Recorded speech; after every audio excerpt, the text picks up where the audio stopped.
Fireworks explode over the Olympic Stadium during the opening ceremony at the 2018 Winter Olympics in Pyeongchang, South Korea, Friday, February 9, 2018.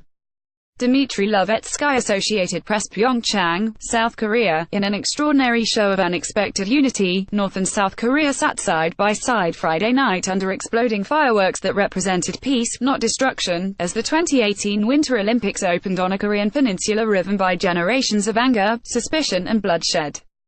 The sister of North Korea's leader, Kim Jong-un, shook hands with South Korean President Moon Jae-in, and appeared genuinely pleased, while they watched an elaborate show of light, sound and human performance. Minutes later came a moment, stunning in its optics and its implications. The United States, represented by Vice President Mike Pence, sitting a row ahead of Kim's sister, Kim Yo-jong, and the North's nominal head of state, all watching the games begin, officials from two nations that many worry have been on the brink of nuclear conflict. Not long after, North and South Korean athletes entered Olympic Stadium together, waving flags showing a unified Korea, the long-time dream, in theory at least, of many Koreans both North and South. It was the rivals' first joint Olympic march since 2007. International Olympic Committee President Thomas Bach then handed the podium to Moon, who declared the Olympics officially open. The ceremony's signature moment dared another flash of unity and deft political stage managing. Two athletes from the joint Korea's women's hockey team climbed stairs to the cauldron with the Olympic torch. At the last moment, though, they handed off the flame to former Olympic champion figure skater Yoona Kim, arguably South Korea's most famous person. She actually lit the cauldron as the home crowd roared. Moon, in a statement, said athletes from North and South will work together for victory. And Bach lauded the joint march of the two Koreas as a powerful message. "We are all touched by this wonderful gesture. We all join and support you in your message of peace," Bach said. After years of frustration, billions of dollars and a nagging national debate about their worth, the opening ceremonies took place before a world watching the moment not only for its athletic significance and global spectacle, but for clues about what the peninsula's political future could hold. There is a palpable excitement in this isolated, rugged mountain town, as one of the poorest, coldest and most disgruntled parts of an otherwise prosperous South Korea kicks off 2 weeks of winter sports, spectacle and, from the looks of things, summing to Korean reconciliation. After a chaotic year of nuclear war threats and nuclear and missile tests from the North, the opening ceremony proved to be an evening of striking visual moments. The significance of Pence and the North Koreans sitting in the same box seemed to run counter to the mission he was supposed to undertake. He'd been dispatched from Washington for the Olympics in part, he said, to make sure the world didn't forget that North Korea was a misbehaving and dangerous neighbor in the community of nations.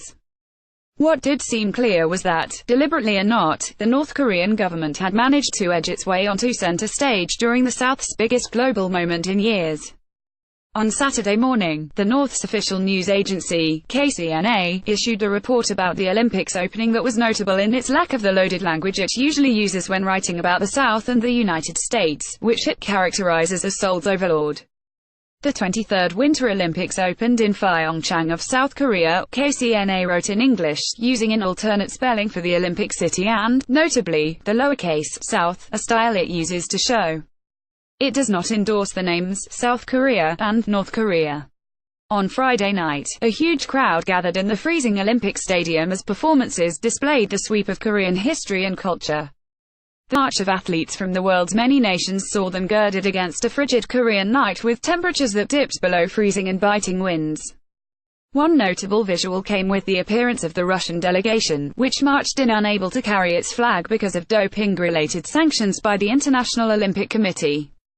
Normally dressed in blazing red, they paraded in wearing grey and white jackets and seemed, uncommonly for that delegation, quite sedate. Members of a delegation from North Korea, part of an Olympics partnership between the two Korean rivals, watched from high in the stadium a performance called "The Land of Peace," and as past South Korean athletes paraded a large southern flag. The North Koreans, dressed in identical garb, cheered in careful coordination. The North has sent nearly 500 people to the Pyeongchang Games, including officials, athletes, artists and cheerleaders, after the Koreas agreed to a series of conciliatory gestures to mark the Games. More than 2,900 athletes from 92 countries will compete here, making it the biggest Winter Olympics to date. Pyeongchang was not supposed to share the spotlight with Pyongyang. This was not supposed to be, as some in Seoul grumble, the Pyongyang Games, a play on the North Korean capital's phonetic similarity to Pyeongchang. After two failed Olympic bids that emphasized the high-sounding notion that the Games could help make peace with North Korea, Pyeongchang finally sold its successful try in 2011 on the decidedly capitalistic goal of boosting winter sports tourism in Asia. But North Korea has a habit of not letting itself be ignored when it comes to its southern rival.